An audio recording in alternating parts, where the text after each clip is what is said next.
Hey everyone, Ryan Young, Kama Jiu-Jitsu. And I hope your training's been going well.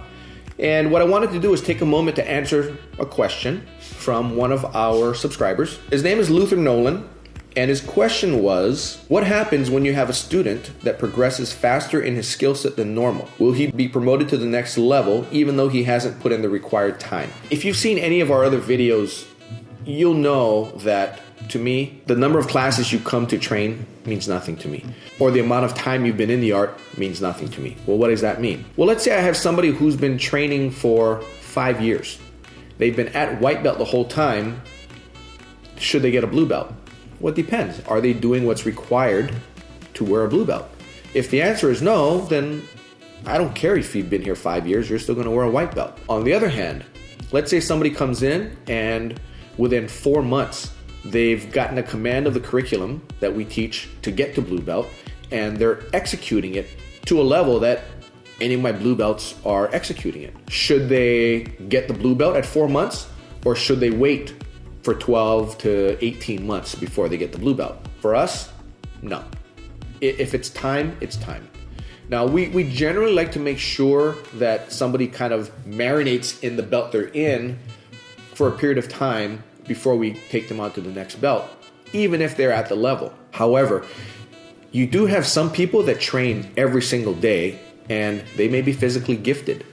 It doesn't really make any sense, at least to me, to have somebody be a white belt who's physically gifted and who trains every day versus someone who has been training for 2 years, who maybe trains every other day and who's not quite as physically gifted. It really comes down to we each have our individual journeys, and if I were to hold the extraordinary athlete back just due to time, it really doesn't make any sense to me, because it's the same thing as giving somebody a promotion just because they've been in with us for the amount of time. We want to make sure that we produce a consistent product, meaning every blue belt that we have knows this set of criteria. Every blue belt with one stripe knows this next set of criteria. Every purple belt knows this next set of criteria. It makes absolutely no sense to me to have me put somebody at black belt if they've been training for 15 years, if their ability puts them at a purple belt level, for instance. And it also makes no sense to me to have somebody who's been training, let's say 5 or 6 years, who's a purple belt now, who's extraordinary in his abilities and beats black belts consistently, not because of physical prowess, but because of technical ability. It makes no sense for me to keep that particular person at purple belt. So I hope that answered your question.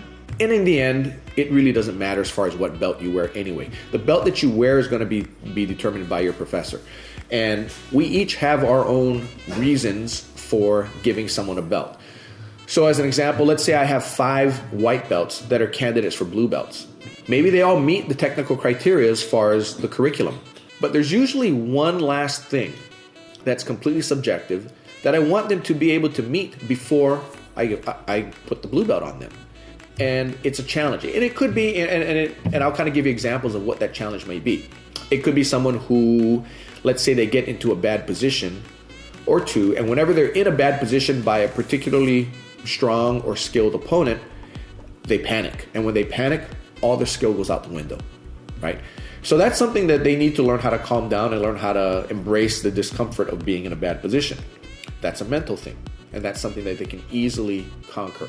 But otherwise, if they were calm, they know all the curriculum and they do it well. It's just under pressure, they act a little differently. Or it could be someone who might be 20, 30 pounds overweight. And I may want to give them an additional challenge that they need to meet in order for me to feel comfortable taking them to that next level.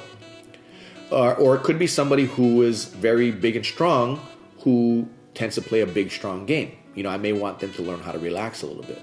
Play as if they're smaller and play that small person's game. A lot of these are not deal breakers. These are just some things that I feel would be good for that particular person to get them to that next level, to give them an incentive.